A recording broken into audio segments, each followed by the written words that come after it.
Dans Demain nous appartient, John est à l'hôpital après avoir failli mourir. De son côté, Bruno reçoit une bonne nouvelle, il va pouvoir bénéficier d'une liberté conditionnelle. Vendredi 15 décembre dans Demain nous appartient, Sarah et Nordine se rendent au lieu du bornage du téléphone de John.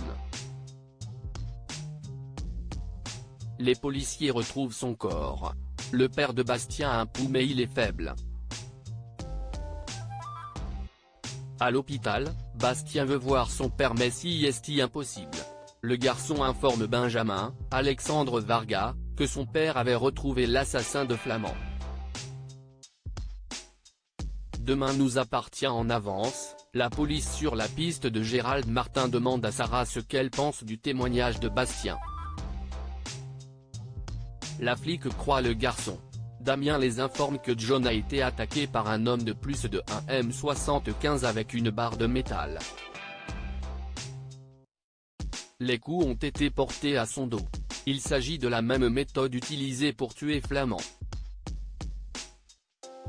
À l'hôpital, Chloé vient chercher Diego qui se trouve dans la chambre de Bastien. Gérald se rend à l'hôpital pour se faire tester. Christelle l'informe que John vient d'être hospitalisé. Sarah dévoile à Martin qu'ils ont trouvé un dictaphone chez Flamand. Sur l'enregistrement, il découvre qu'il s'agit de Gérald, un ami proche de Flamand. Demain nous appartient en avance, Jack découvre le cadeau de Ryan au skatepark, Ryan rembourse Karim. Au Spoon, Jack désespère de ne pas trouver de travail. Siesti alors que débarque Nordine avec les chaussures très rares que Jack croyait recevoir comme cadeau de Ryan.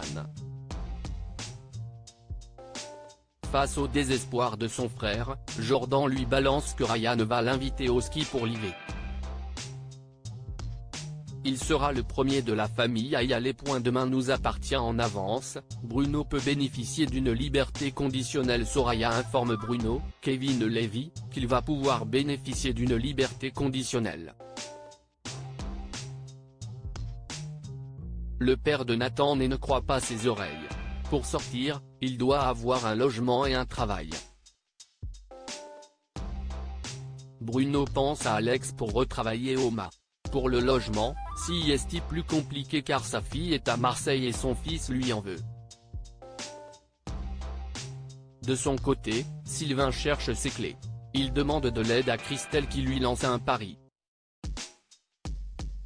Si elle les retrouve avant lui, il doit se séparer de sa casquette. Il les cherche au MA d'Alex. Ce dernier accepte d'offrir un travail à Bruno. Sylvain se propose d'essayer de convaincre Nathan de loger son père. Nathan refuse car il n'a pas besoin de lui dans sa vie. De retour chez lui, Sylvain découvre que Christelle a retrouvé ses clés. Il va devoir se séparer de sa casquette. Elle la jette à la poubelle.